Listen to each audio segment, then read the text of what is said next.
আসসালামু আলাইকুম। শুভ অপরাহ্ন। প্রিয় শিক্ষার্থীরা, তোমরা সবাই কেমন আছো? নিশ্চয়ই সবাই ভালো আছো। আর আশা করি তোমরা যেন সামনের দিনগুলো ভালো থাকো, কারণ এখন আবার আমাদের সবারই আসলে মন খারাপ যে আমরা খুবই আশাবাদী ছিলাম। করোনা পরিস্থিতিটা খুব স্বাভাবিক হয়ে আসছিল, কিন্তু এখন আবার পরিস্থিতিটা খারাপের দিকে যাচ্ছে। তো তোমাদের সাথে সাথে আমাদেরও মনটা খারাপ যে কলেজটা খুলবে আশা করেছি। এখনও জানি না পরিস্থিতি কি হয়, তারপরে যদি এইভাবে বাড়তে থাকে তাহলে তো আমাদের আসলে খুব চিন্তা করতে হবে যে আসলে স্কুল কলেজ খুললে তোমাদের ভালোর থেকে ক্ষতিটাই হয়তো বেশি হয়ে যাবে। তো এই কারণেই যে এখন এতদিন ধরে তোমরা মানে সুস্থ ছিলে, আমরা খবর পেয়েছি যে ছিল, কম বেশি অসুস্থতা ছাড়াও মেজর কোনো প্রবলেম ছিল না। কিন্তু এখন আমাদেরকে আবার একটু সাবধানতা অবলম্বন করতে হবে। সবাইকে অবশ্যই বাহিরে বের হওয়ার সময় মাস্ক তো মাস্ক অবশ্যই মাস্ট থাকবে মুখে। কারণ হচ্ছে যে এখন আবার কিন্তু করোনাটা শুধুমাত্র বয়স্ক মানুষের জন্য হচ্ছে কিন্তু তা না। এতদিন তো তোমরা হয়তো একটু চিন্তামুক্ত ছিল যে তোমাদের এই যে সাধারণত করোনাটা খুব একটা হচ্ছে না, বা হলেও সেটা খুব খুব কম পরিমাণে ছিল। কিন্তু এখন আবার ট্রেন্ড চেঞ্জ হয়েছে, বিভিন্ন সব বয়সীদের ক্ষেত্রে দেখা যাচ্ছে এই প্রকোপটা বেড়েছে। তো যাই হোক, আমাদেরকে একটু সাবধান থাকতে হবে, আমরা যাতে সুস্থ থাকতে পারি। এখন সুস্থ থাকলে তবেই আমরা কলেজে আসতে পারবো, তাই না? তো তোমাদের জন্য এবং আমাদের সবার জন্য আল্লাহর কাছে দোয়া করি যেন আমাদের এই পরিস্থিতি থেকে তাড়াতাড়ি মুক্ত করে, এবং আমরা সবাই অনলাইনে যেমন তোমাদের ক্লাস করতে আর ভালো লাগছে না, আমরাও আসলে আর চাচ্ছি যে তোমাদেরকে সামনাসামনি ক্লাস নিই। তো যাই হোক, যতদিন পরিস্থিতি স্বাভাবিক হবে না ততদিন তো আমাদের এভাবে ক্লাস করতে হবে। এবং তোমাদের একটা জিনিস যেটা বলি যে আমাদের কিন্তু অনলাইনে ক্লাস একদিন দুই দিন করতে করতে ম্যাক্সিমাম ক্ষেত্রে বেশিরভাগ সাবজেক্টেই কিন্তু আমাদের প্রায় 70 থেকে 80% থিওরি ক্লাস কিন্তু হয়ে গেছে। যেমন আমাদের ভূগোলের ক্ষেত্রে আমরা বলতে পারি যে 70% ক্লাস থিওরি প্রথম পত্রের একেবারেই বলা যায় কমপ্লিট হয়ে গেছে, এবং দুই একটা ক্লাস আরও কয়েকটা ক্লাস হলে আমরা থিওরি ক্লাস শেষ হয়ে যাবে। তো আমাদের থিওরি ক্লাস শেষ হলে আমরা সাধারণত চেয়েছি যে আমরা যেটা করব, আমাদের ইচ্ছা আছে যে তোমাদের প্র্যাকটিক্যাল ক্লাসটা আমরা অন্তত পক্ষে সামনাসামনি নিব যদি পরিস্থিতি স্বাভাবিক হয়। আর পরিস্থিতি স্বাভাবিক না হলে থিওরি ক্লাস শেষ হলে আমরা কিন্তু প্র্যাকটিক্যাল ক্লাসটা অনলাইনে শুরু করব। পরবর্তীতে দেখা যাক, দরকার হলে আমরা আবার কিছু সরাসরি ক্লাসও নিব। তো যাই হোক, আমরা আজকে আমাদের ক্লাস যথারীতি শুরু করি। তার আগে আমি আমার পরিচয় দিয়ে নিই, যারা নতুন জয়েন করেছো তাদের জন্য, আর পুরানো যারা তারা তো মোটামুটি চেনো। তো আমি নাসরিন আক্তার, সহকারী অধ্যাপক, ভূগোল ও পরিবেশ বিভাগ, ঢাকা কলেজ, ঢাকা। আজকে আমরা ষষ্ঠ অধ্যায়, ভূগোল প্রথম পত্রের ষষ্ঠ অধ্যায়ের জলবায়ু অঞ্চল ও জলবায়ু পরিবর্তন, এই অধ্যায়টার আমরা আজকে ভূমধ্যসাগরীয় জলবায়ু অঞ্চল নিয়ে আলোচনা করব। গত ক্লাসে আমরা নিরক্ষীয় জলবায়ু অঞ্চল নিয়ে আলোচনা করেছিলাম, আজকে আমরা ভূমধ্যসাগরীয় জলবায়ু অঞ্চল নিয়ে আলোচনা করব।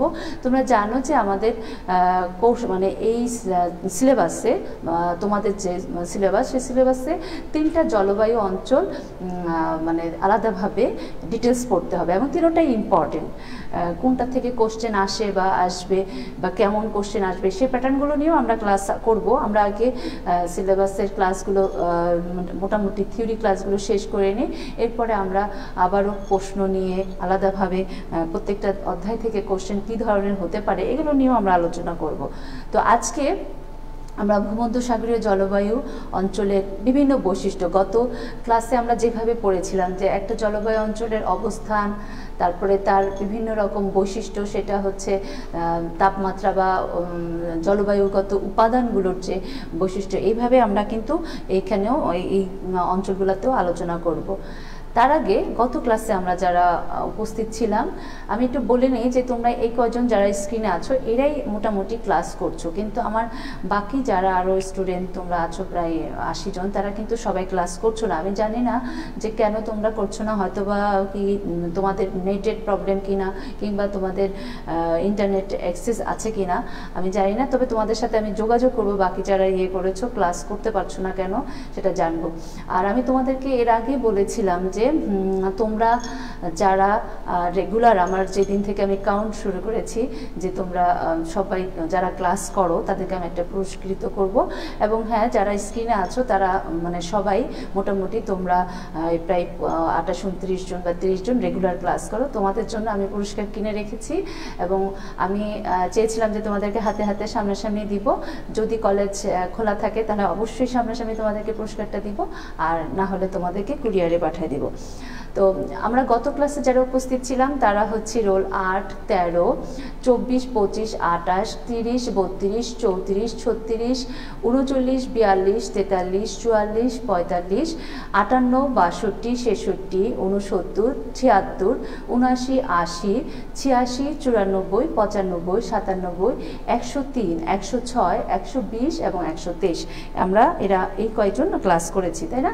আচ্ছা, আমরা এখন ক্লাসে ফিরে আসি। আজকে আমরা যে বিষয়টা নিয়ে আলোচনা করব সেই ভূমধ্যসাগরীয় জলবায়ু অঞ্চল।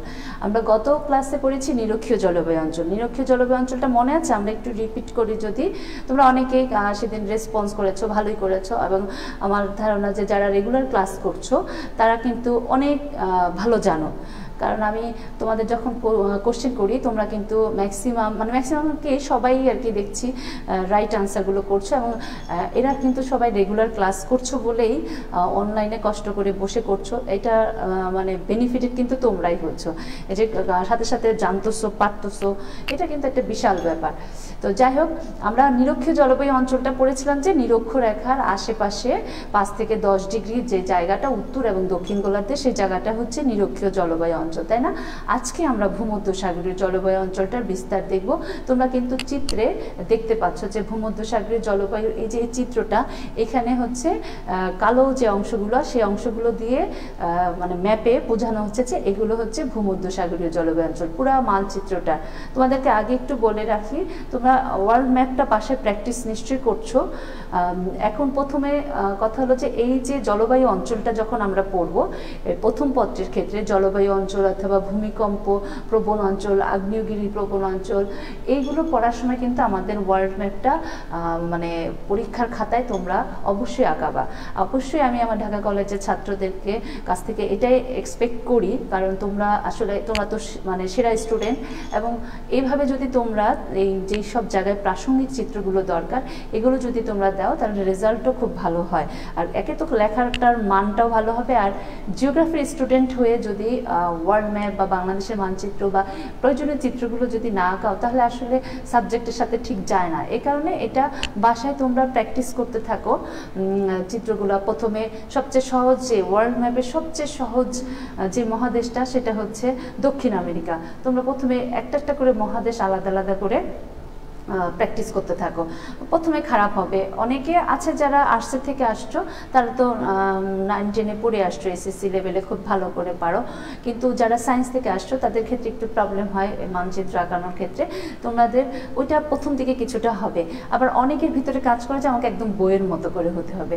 এটা বইয়ের মতো করে হওয়া লাগবে এমন কোনো কথা না, কিন্তু তোমাদের যে অক্ষাংশ যে দেখাও, যেমন 0 ডিগ্রি মানচিত্রে, এটা ঠিক রাখলেই হলো। মানচিত্রের তোমার বাউন্ডারিটা একটু আঁকা বাঁকা এরকম হলেও কোনো প্রবলেম নাই, কিন্তু মোটামুটি বোঝা যায় যেন যে উত্তর আমেরিকাকে দক্ষিণ আমেরিকা যেন না মনে হয় অথবা আফ্রিকা যেন মনে না হয়, কারণ যেটা মানে দেখলে যেন বোঝা যায় ও উত্তর আমেরিকা, এটা দক্ষিণ আমেরিকা, এটা ইউরোপ, আফ্রিকা, এরকম।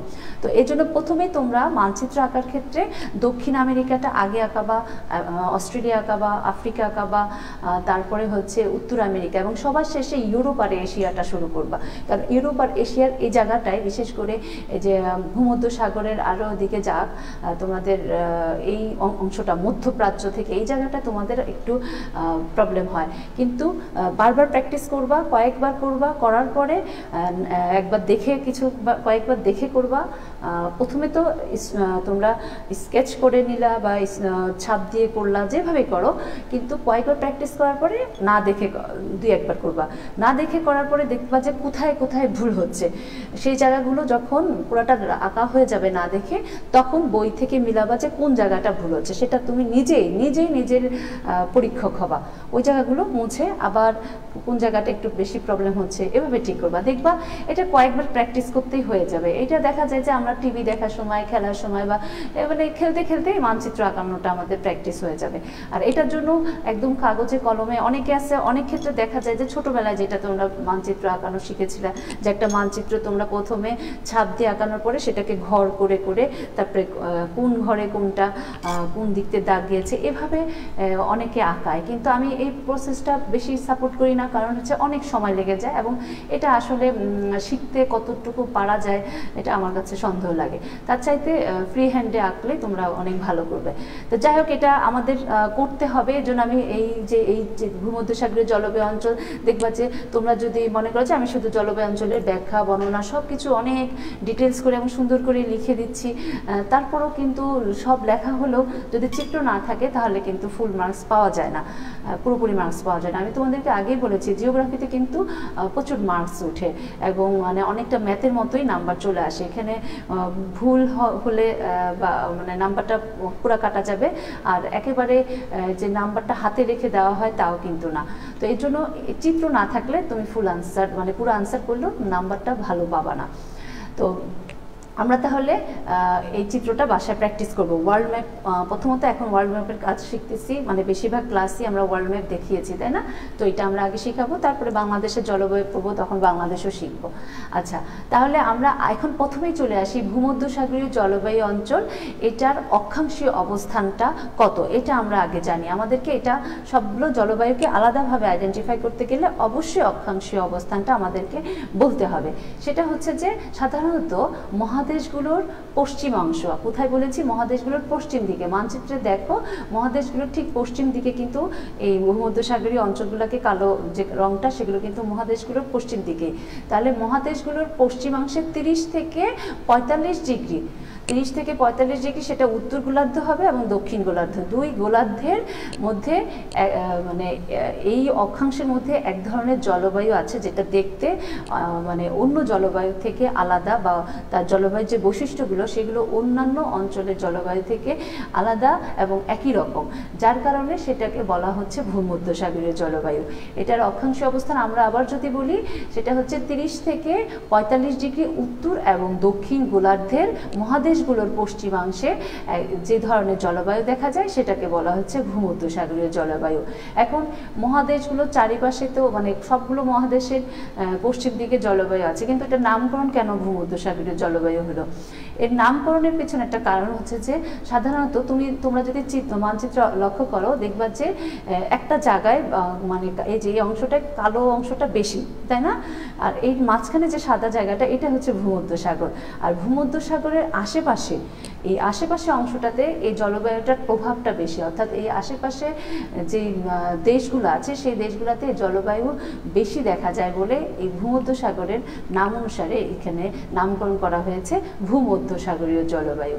তাহলে আমরা অক্ষাংশীয় অবস্থান দেখলাম যে কত, 30 থেকে 45 ডিগ্রি, আমাদের এটা একেবারে মুখস্থ হয়ে গেছে, তাই না?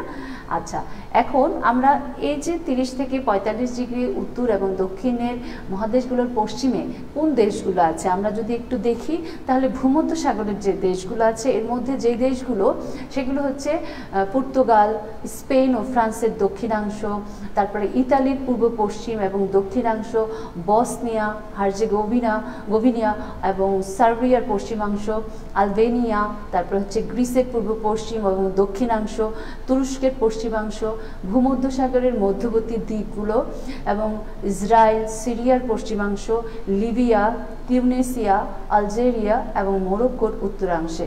এটা হচ্ছে ভূমধ্যসাগরের মধ্যবর্তী বা আশেপাশে যে দেশগুলো যেখানে এই জলবায়ুগুলো দেখা যায়। এছাড়া আমরা বলেছি যে ভূমধ্যসাগরের আশেপাশে অন্যান্য দেশগুলোতেও কিন্তু এই জলবায়ুটা লক্ষ্য করা যায়। সেগুলোর মধ্যে যদি দেখি আমরা, দক্ষিণ আমেরিকায় আছে মধ্য চিলিতে, আবার আমেরিকা যুক্তরাষ্ট্রের ক্যালিফোর্নিয়ায়ও এই জলবায়ুটা দেখা যায়, এবং দক্ষিণ আফ্রিকা, আমরা আফ্রিকা মহাদেশেও কিন্তু দেখেছি, তাই না? তা দক্ষিণ আফ্রিকার এটা হচ্ছে দক্ষিণ পশ্চিমের কেপ প্রদেশ যেটা, সেখানে এই জলবায়ুটা দেখা যায়। এবং অস্ট্রেলিয়া মহাদেশের সেটা হচ্ছে পশ্চিমে দক্ষিণ পশ্চিমাংশে, এবং দক্ষিণ অস্ট্রেলিয়া ও ভিক্টোরিয়া প্রদেশেও কিছু কিছু জায়গায় এই ভূমধ্যসাগরীয় জলবায়ুটা আমরা দেখি। তাহলে এগুলো আমরা দেখলাম যে দেশ ওয়াইজ এর অবস্থান। আমরা আবার একটা চিত্র দেখি, আরও ক্লিয়ার হব। লাল কালার দিয়ে যে জায়গাগুলো বলা হয়েছে, আমরা যে দেশগুলোর নাম বলেছি, দেখো এই দেশগুলোর অবস্থানগুলো সাধারণত এখানে, এই যে দক্ষিণ আফ্রিকার দক্ষিণাংশ, কেপ প্রদেশ, তারপরে ভিক্টোরিয়া অস্ট্রেলিয়া মহাদেশের, এখানে হচ্ছে দক্ষিণ আমেরিকার হচ্ছে চিলি, আর এই উত্তর আমেরিকার হচ্ছে ক্যালিফোর্নিয়া, আর ভূমধ্যসাগরের মধ্যবর্তী জায়গাটায় অনেকগুলো দেশের কথা আমরা বলেছি। বিভিন্ন অংশ, উত্তর পূর্ব পশ্চিম দক্ষিণ, বিভিন্ন অংশগুলোতে এটার অবস্থান বেশি, মানে বেশি প্রভাব দেখা যায়। তাহলে এইগুলো গেল হচ্ছে।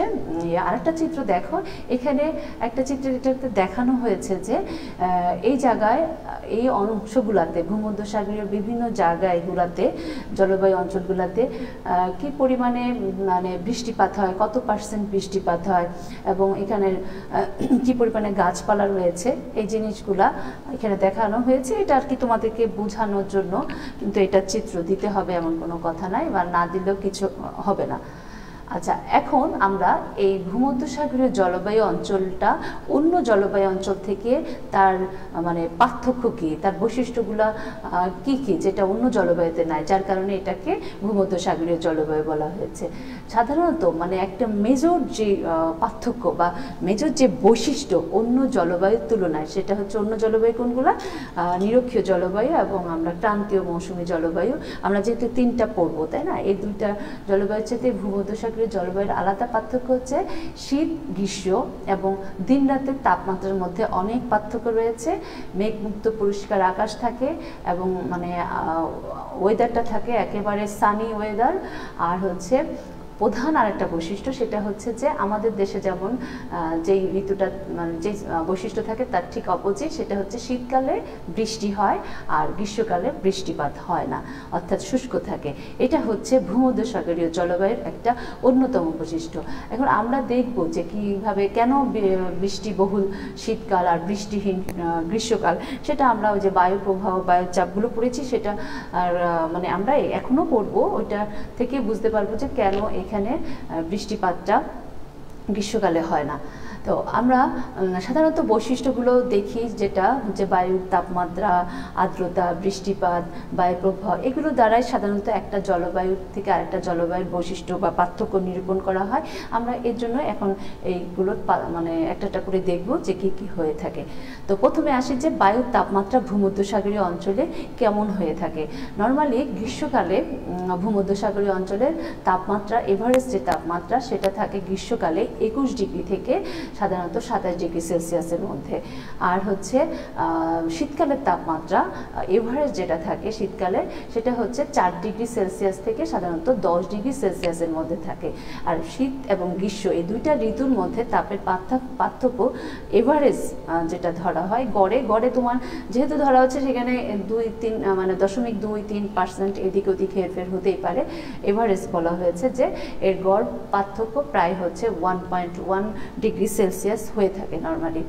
আর আমরা এখন আলাদাভাবে এবার দেখব যে তাপমাত্রাটা হচ্ছে গ্রীষ্মকালের তাপমাত্রা কেমন এবং শীতকালের তাপমাত্রাটার মানে বৈশিষ্ট্যগুলো কী কী। গ্রীষ্মকালে আমরা বলেছি যে সাধারণত এখানে বৃষ্টিপাত হয় না, মেঘমুক্ত আকাশ থাকে, শুষ্ক বায়ু মানে ড্রাই এয়ার। আর এখানে সূর্যের প্রায় গ্রীষ্মকালে মানে লম্বভাবে অবস্থানের জন্য মানে অনেকটা, একেবারে নিরক্ষীয় অঞ্চলের মতো এত লম্ব না, কিছুটা, কারণে বায়ুর তাপমাত্রা অনেক বেশি থাকে। আর এই যে গ্রীষ্মকালে এই ঋতুতে তাপমাত্রা 21 ডিগ্রি সেলসিয়াস থেকে 27 ডিগ্রি সেলসিয়াস হয়, এটা একটা এভারেজে কথা বলা হয়েছে। কিন্তু কিছু কিছু অঞ্চলে কিন্তু বা জায়গাতে এই তাপমাত্রা আরও বেশি হতে পারে। যেমন সেক্রামেন্টো, এই উপত্যকায় দিনের বেলায় এভারেজ তাপমাত্রা প্রতিদিন দেখা যায় যে 32 ডিগ্রি সেন্টিগ্রেডের মতো বা এর বেশিও হয়ে থাকে। আর গ্রীষ্মকালে আকাশ যেহেতু মেঘমুক্ত থাকে, মেঘমুক্ত থাকলে কি হয়, তাপ সহজে ভূপৃষ্ঠের যে তাপ দিনের বেলা সূর্যের তাপে উত্তপ্ত হয়, এই তাপটা যখন সূর্য মানে থাকে না রাতের বেলা, তখন তো আর তাপ দেয় না। তখন কি হয়, খুব সহজে আকাশ যদি মেঘমুক্ত থাকে তাহলে খুব সহজে তাপ বিকিরিত হয়ে উপরে উঠে যেতে পারে। আর এর ফলে তাপ খুব দ্রুত ওই অঞ্চলের তাপমাত্রাটা হ্রাস পেয়ে যায়। এর ফলে এই ঋতুতে দিন রাত্রের তাপমাত্রার ব্যবধান অনেক বেশি হয়, কারণ যেহেতু সারা দিনের বেলা অনেক তাপ থাকে, রাতের বেলা গ্রীষ্মকালে আকাশ মেঘমুক্ত থাকে, খুব তাড়াতাড়ি টেম্পারেচারটা মানে বিকিরণ হয়ে গেলে ঠান্ডা হয়ে যায়। এই কারণে ডিফারেন্সটা অনেক বেশি হয়ে থাকে এবং এটা কোনো কোনো ক্ষেত্রে দেখা যায় যে 4 ডিগ্রি সেলসিয়াসেরও বেশি সাধারণত বলা হয়ে থাকে। তবে সমুদ্র উপকূল হতে দেশের অভ্যন্তরে যতই মানে ভিতরে যাওয়া যায় তাপমাত্রার ব্যবধান কিন্তু আরও বেশি বৃদ্ধি পায়। আমরা জানি যে সমুদ্র উপকূল এলাকার কাছাকাছি জায়গাগুলোতে সাধারণত শীত এবং গ্রীষ্মর মানে ঠান্ডা এবং গরমের অনুভূতি কিন্তু খুব বেশি হয় না, কারণ গরমকালেও খুব বেশি গরম অনুভূত হয় না, আবার শীতের সময় বেশি শীত অনুভূত হয় না, কারণ পানির তাপ ধারণ ক্ষমতা দুটাই কিন্তু ধারণ ক্ষমতাও বেশি, আবার এটা বিকিরিত হয়ে ঠান্ডা হতেও সময় লাগে। এই কারণে যত বেশি অভ্যন্তরে যাবে ততই বেশি শীতের প্রকোপও বেশি থাকবে আর তত বেশি গরমেরও প্রকোপ থাকবে।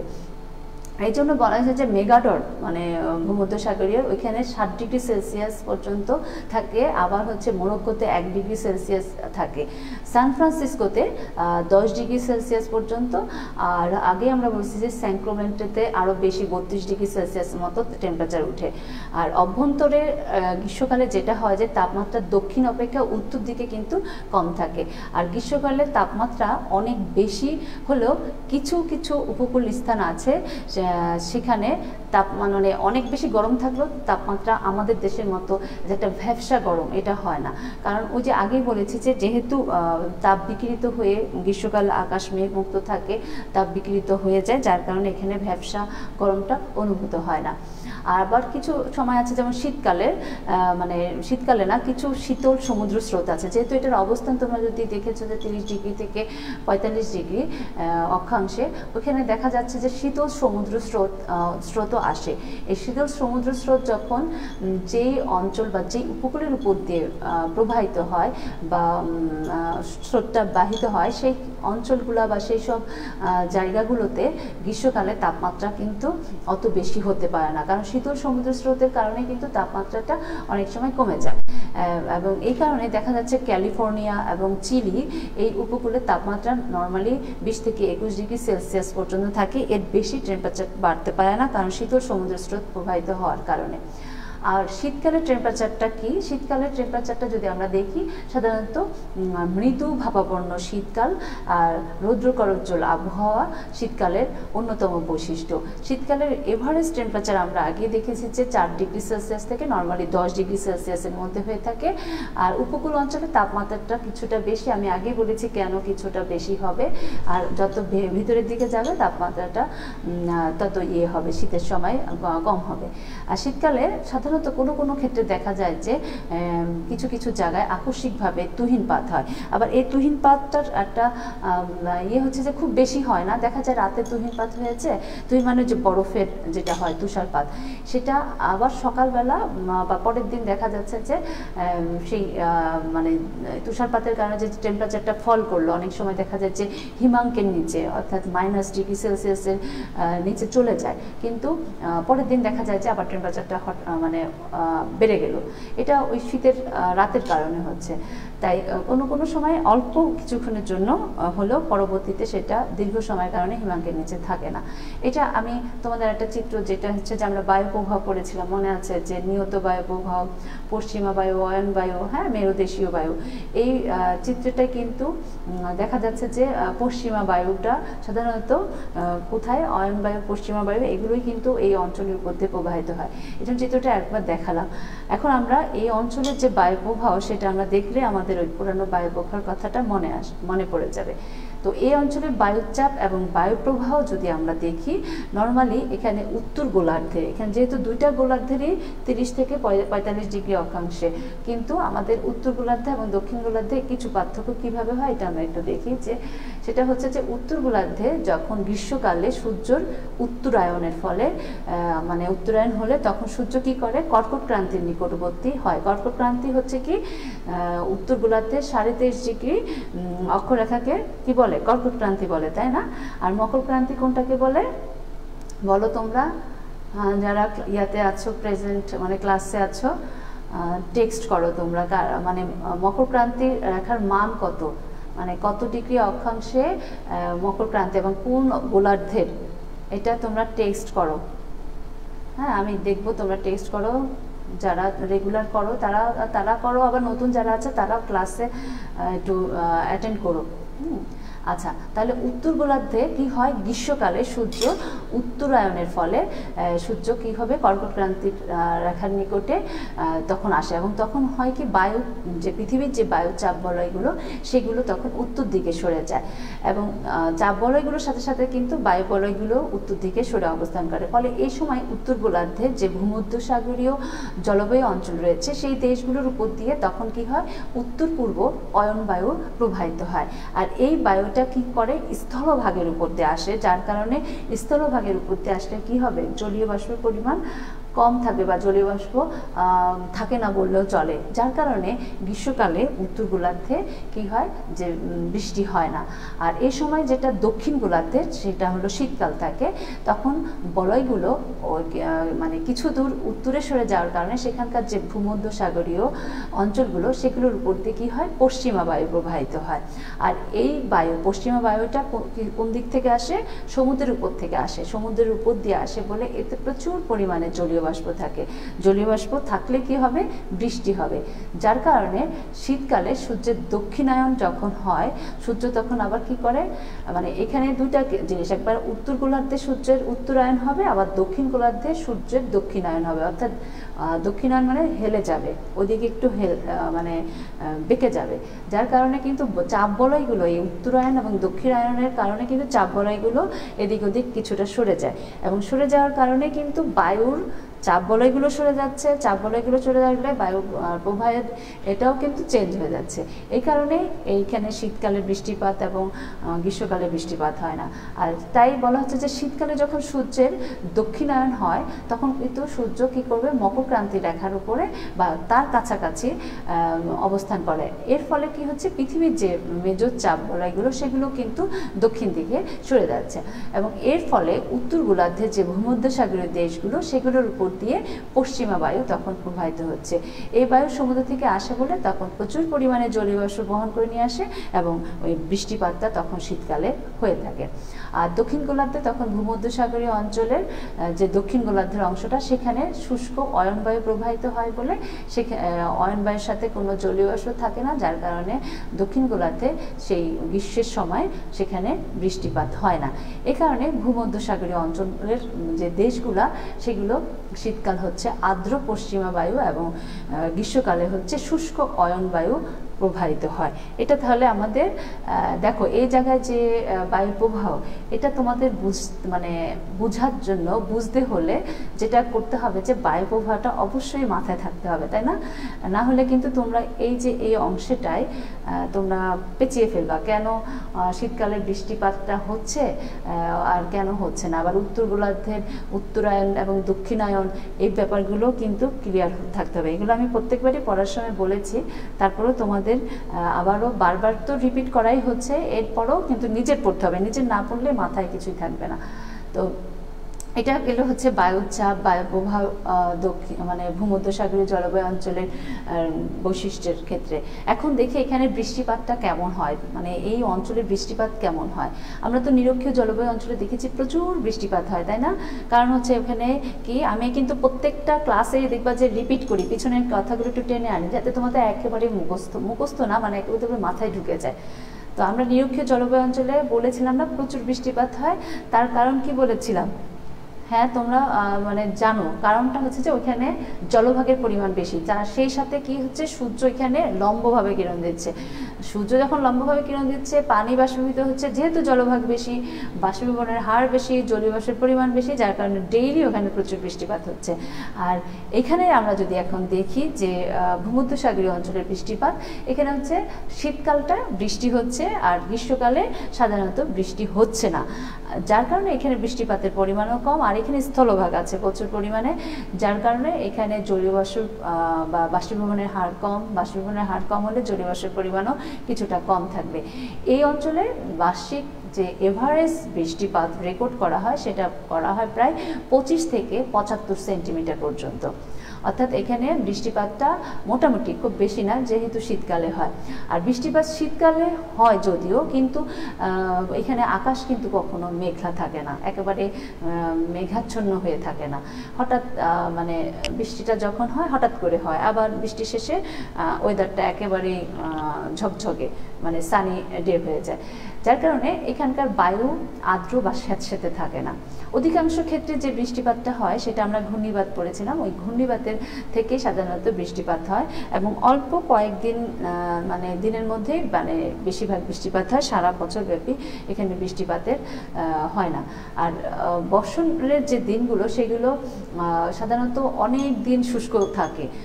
বর্ষণের মানে বৃষ্টিপাত যে কয়টা দিন হয় সেটা খুব অল্প কয়েকটা দিন হয়, তার চাইতে বেশি ড্রাই সিজনটা অনেক বেশি, যার কারণে বছরে যেহেতু ড্রাই সিজন বেশি, যার কারণে দেখা যায় যে বছরের বেশিরভাগ দিনগুলো আকাশ হচ্ছে কি হবে মেঘমুক্ত থাকে, সুন্দর থাকে এবং উজ্জ্বল থাকে, যার কারণে সূর্য রশ্মি পর্যাপ্ত পরিমাণে সূর্যের আলো এই দেশগুলোতে এসে পড়ে।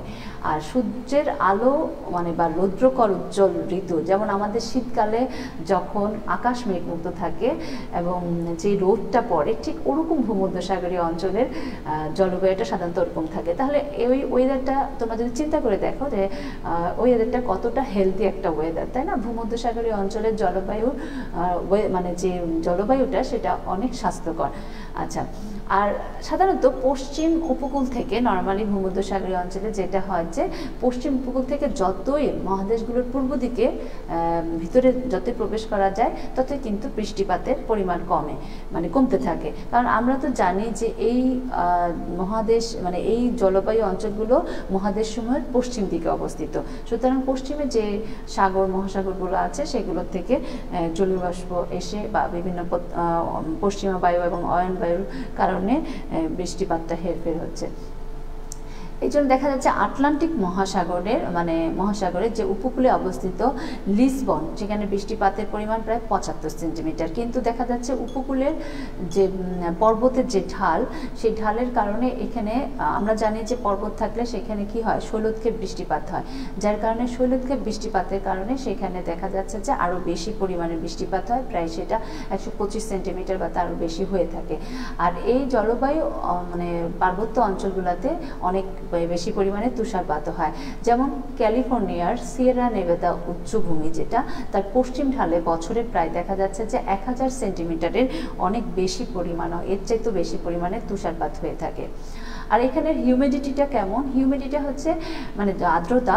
এই জলবায়ু অঞ্চলে গ্রীষ্মের সময় যেহেতু বাতাসে জলীয় বাষ্পের উপস্থিতি একেবারেই কম বা নেই বললেই চলে, যার কারণে শীতের সময় বাতাসে কিছু পরিমাণে জলীয় বাষ্প থাকে, ফলে এই সময় সমুদ্রের উপর দিয়ে যে প্রত্যান বায়ুটা আসে, সেই প্রত্যান বায়ুর সাথে জলীয় বাষ্প নিয়ে এসে স্থলভাগের দিকে সেটা অগ্রসর হয়, যার কারণে ওই সময়টাই কিছুটা হিউমিডিটি থাকে শীতকালে।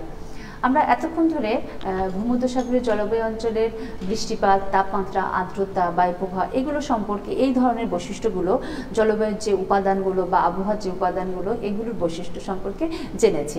এখন ভূমধ্যসাগরের আরও কিছু বৈশিষ্ট্য আছে যেগুলো ফ্লোরা ফৌনা এবং মানুষের উপজীবিকা বা মানুষ কী করে বা অর্থনৈতিক কর্মকাণ্ড, এই বৈশিষ্ট্যগুলো একটু আমরা দেখব এগুলো কী ধরনের। তো এই বৈশিষ্ট্যের মধ্যে প্রথমে আসে যে এখানে কৃষিজাত দ্রব্যগুলো কি সাধারণত উৎপাদন হয়ে থাকে বেশি, সেগুলো তো এখানে মূলত গম চাষটা সবচেয়ে বেশি হয়ে থাকে এবং গম চাষের জন্য যে ওয়েদারটা দরকার সেই ওয়েদারটা এখানে খুব ভালোভাবে বিরাজমান, যার কারণে এখানে গম চাষটা হতো হয়, সাথে যব, ভুট্টা, তুলা এ ধরনের ফসলেরও চাষ হয়। এছাড়া এই অঞ্চলে প্রচুর পরিমাণে ফলের চাষ হয় এবং ফল উৎপাদন হয়, যেটা দেখা যায় যে বিশ্বব্যাপী যত ফলের আমদানি হয় সেগুলো ম্যাক্সিমামই কিন্তু এই ভূমধ্যসাগরীয় অঞ্চল থেকে আসে। যেহেতু এখানে দেখা যায় যে ফলের সিজনে মানে যে টেম্পারেচারটা, তাপমাত্রাটা সাধারণত অত এক্সট্রিম পর্যায়ে থাকে না, সেই সাথে হচ্ছে ফলের জন্য কি হয় মানে বেশি তাপমাত্রা থাকতে পারে না, সাথে হচ্ছে একটু সামান্য বৃষ্টিপাত এবং প্রচুর পরিমাণে রোদ লাগে। তো এই ওয়েদারটা এই ভূমধ্যসাগরীয় অঞ্চলে আছে বিধায় এখানে ফল পাকার জন্য যে সূর্য কিরণ যতটুকু দরকার সেটা থাকার কারণে এখানে প্রচুর পরিমাণে ফল হয়। এজন্য ভূমধ্যসাগরীয় অঞ্চলটাকে ফলের রাজ্য বা ফলের স্বর্গরাজ্য বলা হয়ে থাকে। আর এখানে ফলগুলো খুব মানে রসালো, মানে মিষ্টি, এবং যেটা হচ্ছে পৃথিবীর অন্যান্য অঞ্চলগুলোতে এই ধরনের ফলগুলো সাধারণত খুব বেশি একটা হয় না। এর মধ্যে এই অঞ্চলে আরেকটা জিনিস যেটা হচ্ছে জলপাই আর ডুমুর জাতীয় গাছগুলো অনেক বেশি দেখা যায়। এছাড়া সাইট্রিক ফলগুলো যেগুলো হচ্ছে কমলা লেবু বা লেবু জাতীয় এই ধরনের গাছগুলোও এখানে অনেক প্রচুর পরিমাণে হয়। এছাড়া হচ্ছে আঙ্গুরের প্রচুর পরিমাণে আঙ্গুর কিন্তু ভূমধ্যসাগরীয় অঞ্চলে হয়। আপেল, কমলা লেবু, তারপরে হচ্ছে আখরোট, এই ধরনের ফল যেগুলো হচ্ছে স্ট্রবেরি, রামবুটান, হ্যাঁ, যেগুলো বাংলাদেশে এখন কিছু চাষ হচ্ছে, বাট ওইখানকার ফলের মতো ওই এখন দেখবার পথে ঘাটে অনেক প্রচুর পরিমাণে স্ট্রবেরি বাংলাদেশে দেখা যায়, ড্রাগন ফল বাংলাদেশে এখন চাষ করছে, কিন্তু ওখানের ফলগুলো যতটা সুমিষ্ট বা রসালো সেগুলোর মতো কিন্তু এখানে না। কারণ যেহেতু এখানে একটা ওয়েদারটা আসলে আমাদের দেশের ওয়েদারটা সাথে সেখানে ওয়েদারের অনেক পার্থক্য আছে, যার কারণে এখানে হচ্ছে বাট ওরকম রসালো না। আর এই যে এত বেশি ফল উৎপাদন হয় সেটার সাথে ভিত্তি করে কিন্তু ওই অঞ্চলে অনেকগুলা শিল্প কারখানা বা ফল সংরক্ষণের জন্য বিভিন্ন ধরনের গুদামঘর বা সংরক্ষণাগার এগুলো কিন্তু ওইখানে তৈরি হচ্ছে। এবং সাথে দেখা যায় যে এই ফলকে নির্ভর করে কিছু ইন্ডাস্ট্রি, যেমন মদটা খুব বেশি পরিমাণে, যেহেতু আঙ্গুরের চাষ হয় যার কারণে এখানে প্রচুর পরিমাণে মদ উৎপাদন, এবং সাথে হচ্ছে কিশমিশ, এই জিনিসটাও অনেক বেশি হয়ে থাকে, কারণ ওইখানকার কাঁচামালই এটা, যার কারণে ওইখানে প্রচুর পরিমাণে, আর ওরা অনেক দেখবা যে খুব মানে ইজিলি মদ পান করে, কারণ এটা খুব অ্যাভেলেবেল, এই কারণে এটা হয়ে থাকে। তোমরা চিত্রে দেখো যে রসালো সব ফলগুলো, তাই না? স্ট্রবেরি, ব্ল্যাকবেরি, তুত ফল, তারপরে রামবুটান, এইসব ফলগুলো, এগুলো আমাদের দেশে কিন্তু আমরা প্রচলিত কি পেয়ারা, জাম, আম, কাঁঠাল, হ্যাঁ আমাদেরও তোমরা বলতে পারো আমাদের ফলও তো অনেক রসালো, আসলে তো আমাদের ফলও রসালো, কাঁঠাল আর আমের কথা না বললে না, এগুলো খুব রসালো এবং মানে জুসি ফল। কিন্তু আরও যে ফল, আরও অনেক ভ্যারাইটিস ফ্রুটস আছে যেগুলো হচ্ছে মানে আমরা যে বিদেশি ফলগুলো দেখি, মালটা, এগুলো সবই বিদেশ থেকে আসা, মানে এই ভূমধ্যসাগরীয় অঞ্চলেরই ফল, যেগুলো বিভিন্ন দেশে এখন ছড়িয়ে গেছে, কিন্তু ওখান থেকে আসা, জাতগুলো ওইখান থেকে আসা। তো এখানে আমি ওইখানকার যে কৃষিজ ফিল্ডগুলা ভূমধ্যসাগরীয় অঞ্চলের দেশগুলোতে কী ধরনের হয়, জাস্ট চিত্র দিয়ে তোমাদের কিছু ফটোগ্রাফি দিয়ে দেখানোর জন্য, বোঝানোর জন্য বলা হয়েছে। আচ্ছা, এইখানের উদ্ভিজ্জগুলোর বৈশিষ্ট্য কি যদি বলি, যে আমরা জানি গ্রীষ্মকাল দীর্ঘস্থায়ী, শীতকাল স্বল্পস্থায়ী, আর গ্রীষ্মের সময় যেহেতু বৃষ্টিপাত হয় না, আর শীতের সময় সামান্য একটু বৃষ্টিপাত হয়, তারপরে এটা আবার স্বল্পস্থায়ী। এই অল্প বৃষ্টিপাতের উপর ভিত্তি করে যেসব উদ্ভিদ জন্মে সেগুলো হচ্ছে, সেক্ষেত্রে দেখা যায় যে মানে বেশিরভাগ উদ্ভিদই যেই ওয়েদার যে ড্রাইনেস বা শুষ্কতা মোকাবেলা করতে পারে এমন ধরনের উদ্ভিদগুলোই এই অঞ্চলে বেশি জন্মে, যার কারণে এইখানে আমাদের নিরক্ষীয় অঞ্চলের মতো লম্বা লম্বা বৃক্ষ, আমরা এখানে পড়েছিলাম কি বড় বড় বৃক্ষ যেগুলো তাপ এবং বৃষ্টিপাতের জন্য প্রতিযোগিতায় নেমে একদম উপরের দিকে বাড়তে থাকে, মানে অনেক বড় হয়, উপরের দিকে ছড়ানো থাকে, নিচে ডালপালা থাকে না, উপরে উঠে ডালপালা হয়, এটা হচ্ছে কি নিরক্ষীয় অঞ্চলের দিকে। আর ভূমধ্যসাগরীয় অঞ্চলে যেহেতু বৃষ্টিপাত কম থাকে, যার কারণে আর হলেও সেটা শীতকালে হয়, এবং শীতকালে বৃষ্টিপাত হলেও টেম্পারেচারটা তো ওইখানে পাওয়া যায় না, যার কারণে ঝোপঝাড় বা গুল্ম জাতীয় এই ধরনের গাছগুলো এখানে বেশি হয়ে থাকে। তোমরা চিত্র দেখো এই ধরনের গাছগুলা এরকম মানে ছোট ছোট, আমরা যেরকম বাগান করি, হ্যাঁ, মানে ছোট ছোট আম বাগানের যেমন যেগুলো হলো কলম দেওয়া গাছগুলো যেরকম করি, সেরকম ওদের ওইখানে হয়। আর আকাশটা দেখো, গাছের উপরে আকাশটা দেখো কেমন সানি আকাশ, আমরা মেঘ পড়েছি না সিরাজ মেঘের মতো, তাই না? তোমাদের মনে আছে সিরাজ মেঘ, এগুলো ওরকম আর কি দেখতে, একদম আকাশটা খুব সুন্দর শরৎকালের আকাশের মতো। আবার ওই চিত্রটা দেখো এরকম ঝোপঝাড় জাতীয় এই ধরনের গাছগুলো জন্মে। আবার একটা জিনিস খেয়াল করবা, উদ্ভিদের সাথে কিন্তু প্রাণীর আবার একটা রিলেশন আমরা পড়েছি, যে উদ্ভিদ যেমন হবে প্রাণীগুলোও কিন্তু তার সাথে সাথে তেমন হবে। তো এখানের গাছগুলোর ক্ষেত্রে যেই মানে প্রধান যে বৈশিষ্ট্যগুলো, সেগুলো হচ্ছে যে এগুলো পাতাগুলো সাধারণত মোটা থাকে, তৈলাক্ত থাকে, এবং বাকলগুলো সাধারণত একটু মোটা থাকে। আর এখানের যে গাছ প্রধানত করক, চেস্টনাট, সিডার, পাইন, তুঁত গাছ, এগুলো হচ্ছে প্রধানত এখানকার গাছগুলো। যে কিছু ভূমধ্যসাগরীয় আমরা ফুল গাছ দেখি, ফুলের চিত্রগুলো। এবার আসি জীবজন্তু। এখানকার জীবজন্তুগুলো কেমন ধরনের? যেহেতু এখানে তৃণভূমির অভাব, যার কারণে এখানে পশুপালন খুব একটা দেখা যায় না। আর বেশিরভাগ ক্ষেত্রে দেখা যায় যে ভেড়া, উট, ছাগল, তারপরে গাধা, ঘোড়া, শূকর, দুম্বা, গরু, এই ধরনের পশুপালন কিছুটা করা হয়ে থাকে। আর এখানে বনভূমি তেমন নেই, যার কারণে হিংস্র যে বনভূমিতে যে প্রাণীগুলো থাকে বা বন্য বা ওয়াইল্ড যে অ্যানিমেলগুলো, সেগুলো কিন্তু এই অঞ্চলে নেই। যেহেতু বনভূমি এখানে নেই, যার কারণে খুব হিংস্র নেই। ওই ছোটোখাটো যেগুলো অল্প যে গুল্ম গাছগুলো আছে, এগুলো খেয়ে যেগুলো বেঁচে থাকতে পারে সে ধরনের। আমি আগে বলেছি উদ্ভিদের সাথে কিন্তু প্রাণীর একটা সম্পর্ক, প্রাণী মূলত নির্ভরই করে এই উদ্ভিদগুলোর উপরে ভিত্তি করে। এখন এখানে খনিজ সম্পদগুলো দেখি। আমরা তো অবস্থান দেখিয়ে দেখেছি যে পৃথিবীর খুব উন্নত দেশগুলো হচ্ছে ভূমধ্যসাগরীয় অঞ্চলের আশেপাশে অবস্থিত, তাই না? তাহলে ভূমধ্যসাগরীয় অঞ্চলে কিন্তু খনিজ সম্পদ প্রচুর পরিমাণে রয়েছে, যথেষ্ট মানে সমৃদ্ধ বলা যায় খনিজ সম্পদে। এখানে উল্লেখযোগ্য খনিজ হচ্ছে যে খনিজ তেল, গন্ধক, মার্বেল পাথর এবং ক্যালিফোর্নিয়া সাধারণত স্বর্ণ উত্তোলন করা হয়ে থাকে। আর যেটা হচ্ছে যে ভূমধ্যসাগরীয় দেশগুলোর আশেপাশে অনেক খনিজ অধিবাসীরা যারা থাকে তারা খনিজ উত্তোলন করে এবং তারা এই খনিজগুলা বিদেশে রপ্তানিও করে থাকে। আচ্ছা, এখন আসি যে এই অঞ্চলের অধিবাসীরা সাধারণত কি কাজ করে, তাদের উপজীবিকা বা তাদের পেশাটা কি কাজ করে তারা তাদের জীবিকা নির্বাহ করে থাকে। আমরা আগে দেখেছি যে ভূমধ্যসাগরীয় জলবায়ু অঞ্চলের ওয়েদারটা খুবই মনোরম এবং অনেক সুন্দর, প্রাকৃতিক দৃশ্য অনেক সুন্দর, যার কারণে এখানে যেটা হচ্ছে যে পর্যটন শিল্পটা অনেক ডেভেলপ করেছে। এছাড়া যেটা হচ্ছে যে অনেক আগে থেকে কিন্তু এখানে সভ্যতার বিকাশ ঘটেছে। যেমন আমরা যদি বলি রোম, গ্রিস, মিশরীয় সভ্যতা, এগুলো কিন্তু এখনো পর্যন্ত শ্রেষ্ঠ সভ্যতা বলা যেতে পারে বা শ্রেষ্ঠ সিভিলাইজেশন বলা যেতে পারে। আর এই অঞ্চলের বেশিরভাগ মানুষই হচ্ছে এডুকেটেড, মানে শিক্ষিত, সংস্কৃত মনা, তাদের ভিতরে কুসংস্কারচ্ছন্নতা খুবই কম, মার্জিত এবং রুচিশীল, এবং এরা খুব আরামপ্রিয়, সাথে সাথে তারা বিলাসীও। তো বিলাসী যারা থাকে তাদের অবশ্যই তারা হচ্ছে তাদের ইকোনমিক অবস্থা অবশ্যই ভালো থাকতে হয়, নাহলে তো সে বিলাসিতা করবে কিসের থেকে। তবে এখানে ওয়েদার ভালো হওয়ার কারণে কৃষিকাজটা অনেক বেশি মানে প্রধান হয়ে থাকে। তবে কৃষিকাজটা যেরকম ফ্রুটস বা এই ধরনেরগুলো, গম, তবে তারা ব্যবসা বাণিজ্য অনেক বেশি করে থাকে এবং মানে এই শিল্প কারখানার এসব ব্যবসা বাণিজ্যের কারণে তাদের মূলত মানে উন্নত দেশ বলে গণ্য করা হয়ে থাকে। আচ্ছা, আর এখানে পরিবহন ব্যবস্থা যদি বলি, তোমরা যদি মানে তাদের জিওগ্রাফিক্যালি লোকেশনে মানচিত্রে যদি দেখো, তাদের দেশগুলো অবস্থান ভূমধ্যসাগরের আশেপাশে আছে, প্রশান্ত মহাসাগরের পাশে আছে, আটলান্টিক মহাসাগরের পাশে আছে, মানে মোটামুটি সব মহাসাগরগুলোর পাশে।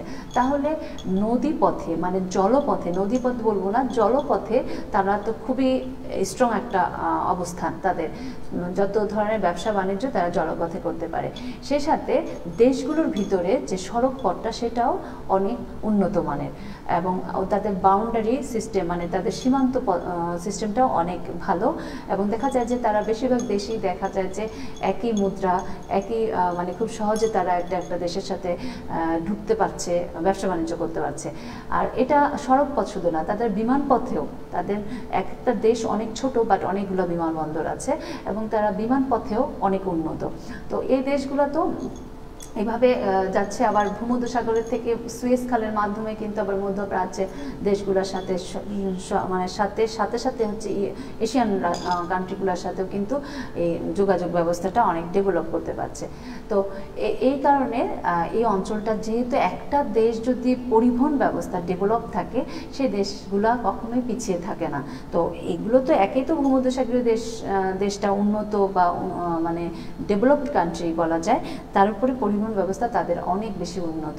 এই চিত্রে আমি ওই যে ইউরোপিয়ান ভূমধ্যসাগরের আশেপাশে দেশগুলোতে কিভাবে আর কি নদীপথে, রেলপথে কিভাবে যাতায়াত করছে তার একটা চিত্র এখানে দেখানো হলো। এবং তারা ব্যবসা বাণিজ্য করছে বিভিন্নভাবে, তাদের বিশাল বিশাল জাহাজ ব্যবসা বাণিজ্যের জন্য। আর শিল্প আমরা তো এতক্ষণ দেখেছি, শিল্প বেশিরভাগই হচ্ছে তাদের এখানে সাধারণত বড় বড় যন্ত্রশিল্প গড়ে ওঠে না, তবে যেগুলো হচ্ছে যে আগে বলেছি মদ শিল্প, রেশম শিল্প, সাবান শিল্প, এগুলো মানে এখানে কাঁচামালের প্রাপ্তিতার কারণে এই শিল্পগুলো গড়ে উঠেছে। আর একটা জিনিস হচ্ছে যে পৃথিবীর বিখ্যাত চলচ্চিত্র শিল্প, সেটা কিন্তু এই অঞ্চলে রয়েছে। এখানে যেমন ক্যালিফোর্নিয়ার লস অ্যাঞ্জেলস, এটা হচ্ছে বিশ্বের সবচেয়ে মানে যেখানে হলিউড সব বড় বড় সিনেমাগুলো হয়, এবং এই ওয়েদারটা এখানে সিনেমা শিল্প হিসাবে গড়ে ওঠার কারণ হচ্ছে যে এই যে ওয়েদার ওদের, সেই ওয়েদারটা মানে সিনেমার যে বিভিন্ন ধরনের ফিতা বা বিভিন্ন ধরনের যে তাদের সিনেমার যে সিডিগুলো, এগুলো ওই ওয়েদারে অনেক ভালো থাকে এবং ভালো হয়, যার কারণে বিখ্যাত লস অ্যাঞ্জেলস ক্যালিফোর্নিয়ায় গড়ে উঠেছে। এছাড়া কিন্তু ইটালি, এসব জায়গায়ও কিন্তু সিনেমাগুলো খুব বিখ্যাত এবং সিনেমা শিল্পটা খুব মানে অনেক বেশি ডেভেলপ। আর হচ্ছে এখানে আরও কিছু বিখ্যাত যেগুলো আছে, যেমন বার্সেলোনা, নেপলস, মিলান, চিরিরিন, মার্সিলিসে কিছু বয়নশিল্পের জন্য কিন্তু এই ওয়েদারটা দরকার, কারণ নাহলে সুতা কাটা এবং এগুলোর জন্য এই বয়নশিল্প দরকার। এখন আসে যে বাণিজ্য, এই ভূমধ্যসাগরীয় অঞ্চলে বাণিজ্যটা অনেক বেশি হয়, যেহেতু আশেপাশে অনেকগুলো দেশ একসাথে, অল্প জায়গায় অনেকগুলো কান্ট্রি, এবং তারা যে মানে পণ্য সামগ্রীগুলো উৎপাদন করে এবং তাদের যে যাতায়াত ব্যবস্থা, পরিবহন নেটওয়ার্ক এবং তাদের যে ব্যবসা বাণিজ্য, সেগুলোর মাধ্যমে এইগুলো খুব সহজে, এই যে বিভিন্ন ধরনের ফ্রুটস বা আদার্স মানে কৃষিজ পণ্য বা শিল্পজাত পণ্য, এগুলো এই পরিবহনের মাধ্যমে পৃথিবীব্যাপী তাদের ব্যবসা বাণিজ্য ছড়িয়ে পড়েছে, এবং তারা ব্যবসা বাণিজ্যে মানে যথেষ্ট উন্নত বলা যেতে পারে। আর ইকোনমিক সম্ভাবনা ওরা তো একেই তো উন্নত, তারপরেও এদের হচ্ছে যে যেই পরিমাণে আরও খনিজ সম্পদ রিজার্ভ আছে মাটির নিচে, সেগুলো যদি তারা উত্তোলন করতে পারে, তাহলে তাদের তো পজিটিভ দিক হচ্ছে জলবায়ু, এগুলোর সাথে করে কাজে লাগিয়ে এবং তাদের অ্যাক্টিভ এবং এডুকেটেড জনসম্পদকে সাহায্যে লাগিয়ে তারা আরও বেশি ডেভেলপ করতে পারবে, এবং তারা জাতি হিসাবে অনেক পরিশ্রমী, যার কারণে ভবিষ্যতে এরা আরও উন্নত দেশে পরিণত হতে পারবে, বা তাদের ওই যে উন্নয়নের ধারা সেটা তারা বজায় রাখতে পারবে বলে বলা হয়। তো এটাই হচ্ছে ভূমধ্যসাগরীয় প্রধান মানে বৈশিষ্ট্যগুলো আমরা যতগুলো পড়লাম। তো এই জিনিসগুলো তোমরা বাসায় আবার একটু পড়বা, বই দেখে পড়ো, বিভিন্ন বই সবার কাছে অলরেডি বই কিনেছো, তো তোমরা এগুলো পড়বা বাসায়। আর হচ্ছে আজকে আমি ভূমধ্যসাগরীয় জলবায়ু যা পড়িয়েছি এটা বাসায় চিত্র সব প্র্যাকটিস করবা, আর পরবর্তীতে আমি একটা জলবায়ু আছে সেটা তোমাদেরকে নিয়ে পড়াবো। তো আজকে এই পর্যন্ত, ভালো থাকো এবং সুস্থ থাকো, অবশ্যই তোমরা সাবধানে চলাফেরা করো। আল্লাহ হাফেজ, আসসালামু আলাইকুম।